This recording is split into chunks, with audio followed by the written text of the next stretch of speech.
Hello, Havering. If one of your neighbours was playing really loud music during the day and you wanted some peace and quiet, what would you do? Would you? A.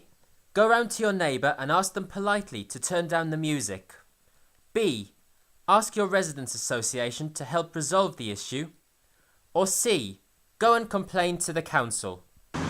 My answer would be A. Go round to your neighbours and ask them. If that fails, go and see a residents' association. B. If you've exhausted those two options, then yes, by all means go to the council. I think to have a healthy community and civil society, we need to take our own initiative to resolve community issues. But it isn't always the case. That's why I'm here outside the Redeemed Christian Church of God on Main Road, Romford, where the church is facing legal action because the council have received complaints regarding the noise. And I want to get to the bottom of who's right and who's wrong in this situation. I'm joined by Theo Kayode Osiemi and Chris Adarogba, both church leaders. So what kind of work do you do in the community, in the wider community? Yes, we are firstly a charitable organization. We feed the homeless, we house those who are having problem with accommodation on temporary basis, and we are generally a caring church. So the council has received complaints from some residents regarding noise coming from the building. Have any residents approached you? Unfortunately, no. We only hear of the petitions and the complaints through the council. Mm-hmm. Have you been playing amplified music without consulting the council? We made applications and we are given a set of guidelines. And so we are on the process of completing the requirements, but even saying that one, we have not, because we are very conscious of the fact that in doing whatever we do, we need to have peace with our neighbors and have a good relationship with everybody. So we maintain whatever we do to the barest minimum so as not to inconvenience anybody, especially the neighbors. Mm-hmm. What measures have you taken to comply with the council's conditions? We have bought some equipments to reduce the volume of whatever noise we generate, like double glazing, the soundproofing, the drum screen, that anybody with any desire to see the measures we have taken can come at any time and see them. Because there's somebody from the council has also come over on 2 occasions during the service and has checked that the sounds are not going beyond the approved barriers. So they've seen that actually our acoustics are in place and actually contain the sound. Have you been playing music outside the hours of 9:30 AM and 9 PM Monday to Friday and 10 AM to 4 PM Saturday, Sunday and public holidays?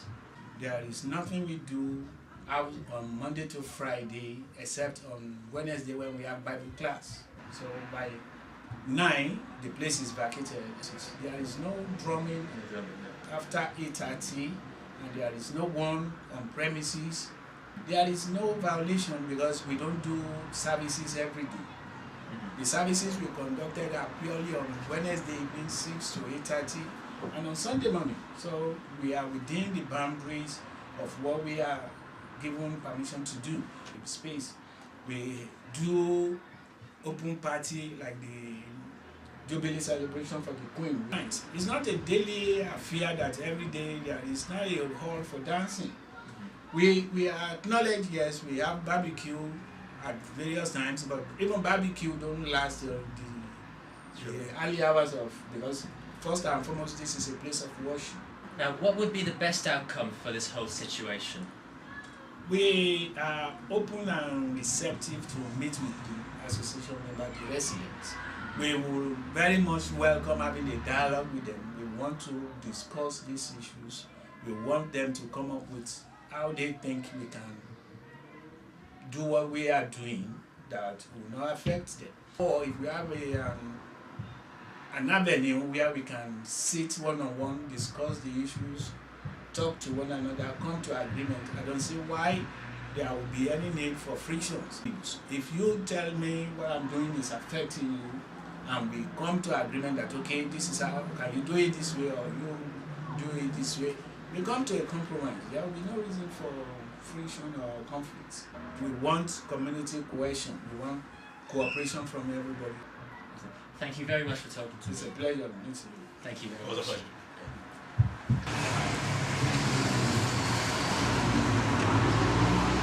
I would very much like the church and residents to resolve their differences without the council getting involved.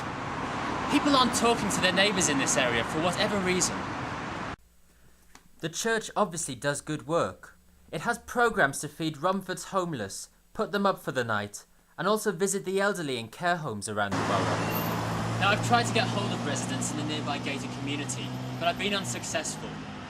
I've received a statement from Phil Whaling, Secretary of the Romford Residents Association, which covers this area, and he told me, I have read the article about the Redeemed Christian Church of God in the online version of the Romford Recorder. I can confirm we have not received any complaints of noise from that area of Main Road, Romford. there are too many people today who expect their council to do everything for them without taking their own initiative. In this case, no one's gone to the church, no one's spoken to the Romford Residents Association, but someone has spoken to the council. As I've said before in previous videos, our politicians should be held to account. But when it comes to our community and civil society, we should do things for ourselves as much as possible. In Havering, it's official. We get on with our neighbours better than anywhere else in the whole of London. And it would be a great shame if that achievement became undermined. So check out your local residents association and get involved in your community. They need young people to continue the legacy. So whatever religion you are, whether or not you're religious, I'll see you next time, Havering, for more Havering Meh. You may say I'm a dreamer, but I'm not the only one. I hope someday